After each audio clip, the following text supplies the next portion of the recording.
ഊണൊക്കെ കഴിഞ്ഞപ്പോഴേ വയറ്റിൽ നല്ല രീതിക്ക് വിശപ്പിന്റെ വിളി വന്നേ. അപ്പൊ എന്തൊക്കെയായാലും വേണ്ടിയില്ല, ഒന്ന് മാഗി ഉണ്ടാക്കി കഴിക്കാന്ന് വിചാരിച്ചേ. അങ്ങനെ മാഗിയൊക്കെ ചൂടോടെ കഴിച്ച് വിശപ്പൊക്കെ മാറ്റിയിട്ടാ നേരെ അടുക്കളയിലേക്ക് കുക്കിങ്ങിലേക്ക് കിടക്കുകയാണ്. അപ്പൊ നല്ല പയർ കിട്ടിയിട്ടുണ്ടായിരുന്നു. അങ്ങനെ പയറും പച്ചക്കായും കൂടി ഉപ്പേരി വെക്കാന്ന് കരുതി അതൊക്കെ നന്നാക്കി വെക്കുന്നുണ്ട്. ഈ ഒരു റെസിപ്പി എനിക്ക് നാത്തൂൻ്റെതാണ് കിട്ടിയത്.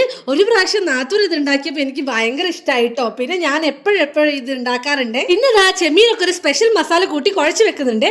അങ്ങനെ ഇതാ ഒരടുപ്പിൽ കറിയും മറ്റടുപ്പിൽ ചോറും ഒരു അടുപ്പിൽ ഉപ്പേരും കൂട്ടിയാക്കി സെറ്റാക്കി വെക്കുന്നുണ്ട്. അതിനുശേഷം കറിക്ക് വേണ്ടിയിട്ടുള്ള തേങ്ങയിൽ ജീരകം കൂട്ടി അടിച്ചെടുക്കുന്നുണ്ട്. അങ്ങനെ അതാ കറിയൊക്കെ മാറ്റി വെച്ചിട്ട് നേരെ അടുത്തത് ചെമ്മീൻ റെഡിയാക്കാൻ പോവാണ്. അങ്ങനെ ചീഞ്ചട്ടിയിൽ കുറച്ച് വെളിച്ചെണ്ണ ഒഴിക്കുള്ളേ.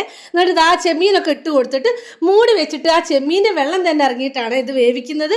അപ്പോഴേക്കും ഇതാ ഉപ്പേരിക്ക് ഇവിടെ നല്ല രീതിക്ക് വെന്ത് വന്നിട്ടുണ്ട്. അതിലേക്ക് ഒരു തേങ്ങേൻ്റെ സ്പെഷ്യൽ അരപ്പം കൂടി ചേർത്ത് മിക്സ് ചെയ്ത് വെക്കുന്നുണ്ട്. അങ്ങനെ ഇതാ എൻ്റെ ഉപ്പേരി സെറ്റായിട്ടുണ്ട്.